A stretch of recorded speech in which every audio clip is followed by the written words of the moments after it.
Hey everybody, Jay Super Awesome here. I'd like to welcome you all to week number 19 of the HORRORman's SlashBack Saturday Challenge.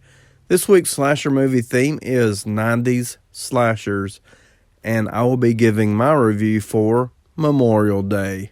Okay, so getting into the plot for this one. Welcome to Memorial Lake, where under the calm, icy surface, something unspeakable is waiting to rise. Rachel can't remember the last time she fell asleep without hearing screams from her past. 3 years ago, her brother mysteriously died while she and a group of friends partied by the lakeside. And this weekend, she and her friends are returning to the very same lake to finally put her nightmares to rest. As they try to come to grips with what happened and admit that her brother's death was an accident, someone is waiting for her, someone who is a faceless killer. And as her friends start disappearing one by one, Rachel will discover whose identity is hidden behind the murderous mask. Is it just a stranger in the woods, or is it someone she already knows? Pray for this weekend to be over. Okay, so getting into my thoughts for this one. With this week's Slashback Challenge theme of 90s slashers, we were simply challenged to watch and review a slasher film that was released in the 90s. So I thought the timing was right for me to review Memorial Day. It was released in 1999, and it's a slasher film that I had never seen before. Now, something that I wanted to briefly mention about this DVD release. If you watch the scrolling section at the end of my video where it shows the front and the back cover, on the back cover, you will notice a date that says 2005. So maybe that's when this DVD was released. But if you look on the movie's IMDb page or its Wikipedia page, you can clearly see this movie was originally released in 1999. Now, I know this is not a huge deal, but it is something that I wanted to point out. Memorial Day is a very typical low-budget slasher film with some pretty misleading cover art. It was clear to me after watching this movie that they drew some inspiration from Friday the 13th, and I don't feel like there's anything wrong with that, but just don't go into this movie expecting the killer to look like he does on the cover, because if you do, you might be disappointed. Overall, I had a pretty decent time watching Memorial Day. Even though I don't consider it to be a good slasher movie, I am happy that I have this Memorial Day slasher in my collection. So it's really going to be hard for me to recommend this one unless you just collect slasher movies like I do. There's not really much about this movie that stands out. The main set location is pretty decent. Most of the movie takes place at Memorial Lake Campground.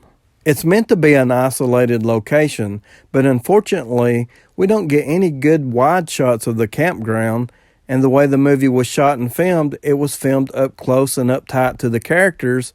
We don't really get a good sense of the surroundings in this movie. And speaking of the campsite, we do have a campfire scene where the friends have gathered around the campfire.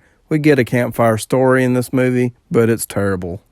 Okay, so now I'm going to talk about the cast of characters we have in Memorial Day. So basically, we have 3 couples and a single guy who are on their way for a weekend getaway at Memorial Lake. The main character of this movie storyline is Rachel, and she still mourns the loss of her brother who drowned in Memorial Lake 3 years before. So with this weekend's trip back to the original campsite, Rachel hopes to come to terms with her tragic loss, put the past behind her so she can move on with her life. In my opinion, we really didn't have any standout characters in this movie, and overall I thought the acting was below average for a slasher film. But with that being said, I really didn't mind the bad acting. Okay, so now I'm going to talk about the most important part of a slasher movie, that is the killer and the kills. So I really like the look of the killer in this movie. I had already mentioned that this cover art is misleading. That's because the killer in this movie does not look like this. So basically what we have here is the killer has taken a cheap hockey mask, cut out newspaper clippings, pasted them all across the mask, and repainted it to give it a fresh and original design. It's kind of cheap looking, but I do like the overall look of the mask.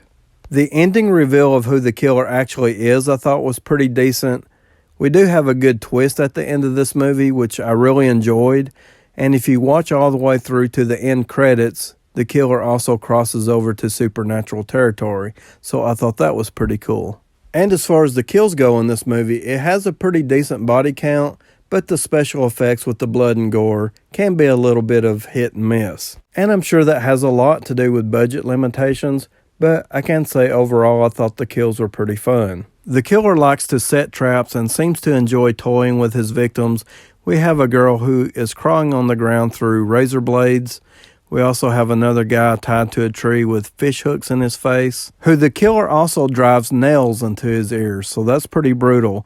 We have some off-screen kills, we have some quick-cut kills, and the killer also uses a handgun at one point in this movie. So there is a lot of variety to the kills, and I really thought that helped keep the movie moving forward. As I had mentioned before, I had a pretty decent time watching Memorial Day. It's not a great movie, so it's really hard for me to recommend. I'm happy that I have it in my collection, but I enjoy collecting slasher films.